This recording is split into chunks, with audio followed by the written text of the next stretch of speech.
අමාරුයි coffee lemon කියන්නේ තනිකරම කසායක්. මට මුලදී බොන්න අපිරෙමුණා.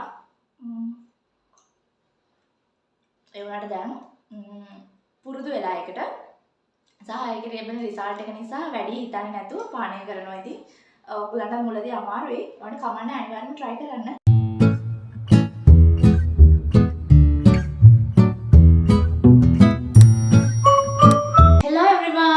Welcome back to my channel. ඉතින් gorgeous lady මගේ YouTube channel එකට ඔයගොල්ලෝ හැමෝම ගොඩාක් ආදරෙන් පිළිගන්නවා. ඒ වගේම මතක් කරනවා තාම channel එක subscribe කරලා නැත්නම් කැමති අය පුළුවන් subscribe කරලා ලස්සන වෙන දිගටම මාත් එක්ක එකතු වෙන්න. ඉතින් අද වීඩියෝ එක අරගෙන ආවේ coffee lemon drink එක හරියටම කොහොමද හදාගන්නේ කියලා ගොඩ දෙනේ. TikTok එකේ, Facebook එකේ, Instagram වලත් YouTube එකේ message කර කර අහනවා.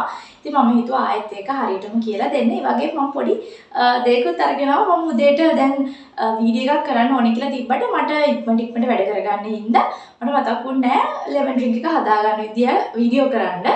ඉතින් මේ බාගෙට උණු වතුරක් දාලා lemon ගෙඩිය juice එක ගන්නකොට මම මතක් වුණා මේක වීඩියෝ කරන්නත් ඕනේ නේද කියලා. ඊට පස්සේ තමයි වීඩියෝ කරන්න පටන් ගත්තේ. ඉතින් උදේට මම වෙනදට කන්නේ නැහැ.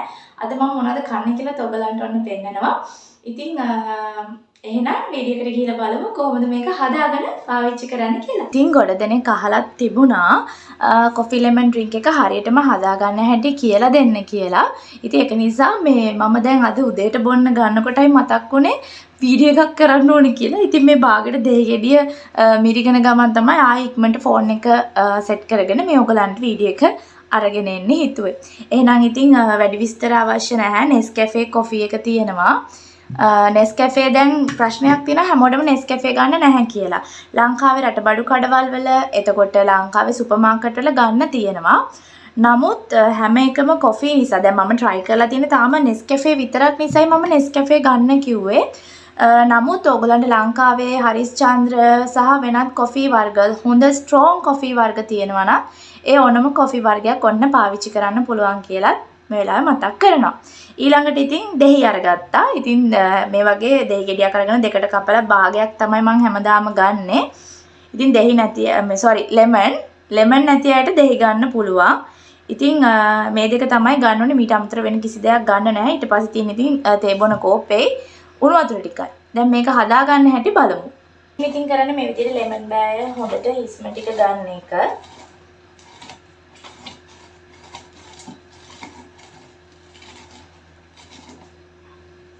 පේනවනේ ඔක්කොම ටික ගන්න.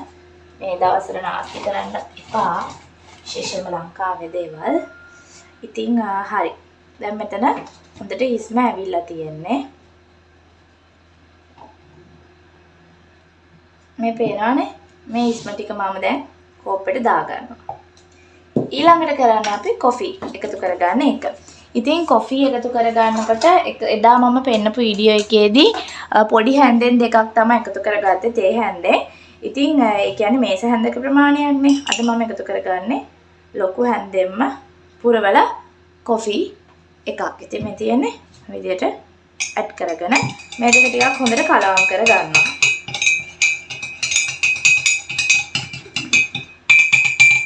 මේ ටික ඔක්කොම මේ විදියට කලවම් කරගත්තට පස්සේ කරන්නේ මම උණු වතුර එකතු කරගන්න එක. ඉතින් උණු වතුර මම කෝප්පයක් පුරවලාම එකතු කරගන්නවා. මොකද උණු වතුර දෙහි coffee කියන්නේ fat burn එක අඩු කරන drink එකක්. ඉතින් උණු වතුර වලට තවත් හොඳට අපේ fat එක burn කරන්න උදව් වෙනවා. ඉතින් මේ විදිහට drink එක හදා ගන්නවා. මේ විදිහට කලවම් කරගන්නවා. මේ තියෙන්නේ මේ විදිහට. දැන් ඉතින් බොන්න තමයි.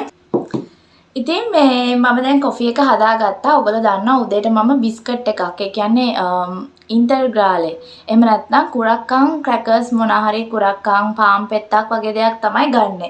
ඒ නැතත් මම වෙන ඊට අමතරව දෙයක් උදෑසන ආහාරය විදියට ගන්නෙ නැහැ. ඉතින් අද මම හිතුවා ඊයේ රෑ හදපු ලුණු මිරිස් ඉතුරු වෙලා තියෙන නිසා ඊයේ රෑත් මම කෑවේ ලුණු මිරිසුයි ක්‍රීම් ක්‍රැකර්ස්ුයි. ක්‍රීම් ක්‍රැකර්ස් නෙමෙයි ලංකාවේ ක්‍රීම් ක්‍රැකර්ස් කුරක්කන් ක්‍රැකර්ස්.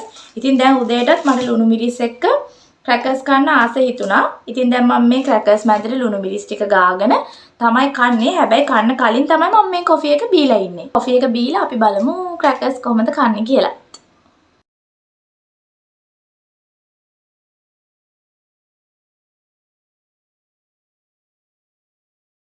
රොටි කන්න හදපු ලුණු මිරිස්. ඉතින් මම රොටි කෑවේ නැහැ මොකද පිටි නිසා. ඊට කලින් දවස් 3-4කට විතර කලින් අපි ඉරිගලාවේ අයිස්ක්‍රීම් කෑවා. එතකොට කෙබාබ් කෑවා. ඉතින් මේ දේවල් හරිය බර වැඩි. ගෙට්ටු වෙනවා නම් මේ දේවල් පාලනයත් එක්කනේ යන්න ඕනේ. ඉතින් මේ දේවල් මග අර ගන්නත් බැරි හින්දා මේ දේවල් කාලා මම ඉතින් ගෙදර ඊතුරු දවස් ටික එළියට යන්න නැති දවස් ටිකේ කැම වලින් ඒක පාලනය කර ගන්නවා. නැත්නම් ඉතින් කෙට්ටු වෙවි එක්සර්සයිස් කර කර දුක් විඳ කණ එකේ කිසිම තේරුමක් නැහැ. හරි. දැන් මම මේ ටික ලෑස්ති කරගත්තා. ඉතින් අපි ගෙවල් වල ඉදිද්දී මේ විදිහට තමයි දේවල් කරගන්නේ. ඉතින් ඒකයි මම මේ දේවල් රියල් විදිහට මොගලන්ට පෙන්නන්නේ. හරි ඉතින් දැන් මේක තමයි මගේ උදෑසන ආහාරය අද ගන්නෙ වෙන්දට නම් ගන්නෙ නැහැ. ඉතින් මේක බීලා මේක කනවා. මේක කණ්ඩායි ආසයි. ඒවට ඉතින් මේක හිස් බඩ වොන්න ඕන නිසා මේක බීලා මේක කනවා. ඉතින් කොෆි ලෙමන් ඩ්‍රින්ක් එක දැන් හදා ගන්න විදිය දන්නවා. අනිවාර්යයෙන්ම උදෑසන හිස් බඩ පානය කරන්න. ලෙමන් වෙනුවට දෙහි ගන්න පුළුවන්. හරිස්චන්ද්‍ර කොෆි සහ වෙන ඕනම ස්ට්‍රෝං කොෆි එකක් ගන්න පුළුවන්. නෙස්කැෆේ ගත්තේ නැතත් මොකද හැමෝටම නෙස්කැෆේ ගන්න බැරි නිසා. ඉතින් අනිවාර්යයෙන්ම කොෆි ලෙමන් ඩ්‍රින්ක් එකේ විතරක් කෙට්ටු වෙනවා කියලා මට බොරු කියන්න බෑ. සහ වෙනත් ෆැට් බර්නර් ඩ්‍රින්ක් විතරක් බීලා කෙට්ටු වෙනවා කියන්න බෑ. ඇත්තටම එහෙම වෙන්නේ නෑ. මොකද මගේ හස්බන්ඩ්ුත් මම කෙට්ටු වෙන්නේ හිතන්නවත් නැති කාලේ එයා කිව්වා එයාගේ බඩ වැඩි, ඇඟ වැඩි කියලා. ඊට පස්සේ මම කිව්වා එන ඉන්න YouTube එකේ තව බලමු අපි කියලා කුරුඳු, කහ, මී පැණි, ඉඟුරු සහ ගම්බිරිස් දාලා හදාගන්න ඩ්‍රින්ක් එකක් එයාට මම හැමදාම වැඩැල්ලාවම් බොන්න කියලා හදලා දුන්නා. හැමදාම බොනවා එකම තැන. ඉතින් රිසල්ට් එකක් නැතිනම් එයා අතෑරලා දැම්මා. ඉතින් මට ඒ කාලේ කෙට්ටු වෙන්න අවශ්‍යතාවයක් තිබ්බේ නැහැ. මම හොඳට කකා හිටියා. ලංකාවට ගිහිල්ලා ආවට පස්සේ තමයි මේ මහත් වෙලා තියෙනකොට කැතයි කියලා තේරුණේ හින්දා කෙට්ටු වෙන්න ගත්තේ. එහෙනම් ඉතින් මම කියනවා එක ඩ්‍රින්ක් එකක් විතරක් බීලා කෙට්ටු වෙන්න බෑ. අනිවාර්යයෙන්ම උනන්දු උත්සාහය කැපවීම කැම පාලනය සහ එක්සර්සයිස් අනිවාර්යෙන් අවශ්‍යයි. මොකද ඒ ටික නැතුව කෙට්ටු වෙන්න බෑ. අපි අතපය හෙල්ලුවත් අපේ කැලරි දහනය වෙන නිසා අනිවාර්යයෙන්ම ඔයගොල්ලෝ හිතන්න පැය භාගයක එක්සර්සයිස් එකෙන් ෆුල් බොඩි එකටම වර්ක්අවුට් එකක් අපි කරද්දී අපේ කැලරි කොච්චර දහනය වෙනවද කියලා. එතකොට අපි ඒ අතරෙම කරන කැම පාලනය සහ ඒ අතරෙම ගන්න ෆැට් බර්නර්ස් ඩ්‍රින්ක්ස් නිසා අපිට තව ටිකක් ඉක්මනින්ම කෙට්ටු වෙන සිහිනට යන්න පුළුවන්. ඉතින් මම ඒකයි ඔයගලන්ට හරි දේ හරි විදිහට කියලා දෙන්නේ. views ගන්න මට එක drink එකක් දාන්න පුළුවන්, මේක බොනවා කියලා දාන්න පුළුවන්, මේක කරනවා කියලා දාන්න පුළුවන්. එහෙම නෑ. ඒ වගේම තමයි exercise එක උනත් මම ලයිජාව පැත්තකින් තියලා මුල සිට අගටම කියලා දුන්නේ මම කරන දේ පොඩි කොටසක් බොරුට පෙන්නලා කරන්නේ නැතුව මම හිතනවා ඔයගොල්ලෝ තේරුම් ගනි. ඔයගොල්ලෝ විශ්වාස කරලා ඒ දේවල් කරයි කියලා අනිවාර්යෙන් මට results කියයි කියලා. තවත් වීඩියෝ එකකින් හම්බ වෙනකන් ගිහින් එන්න. bye.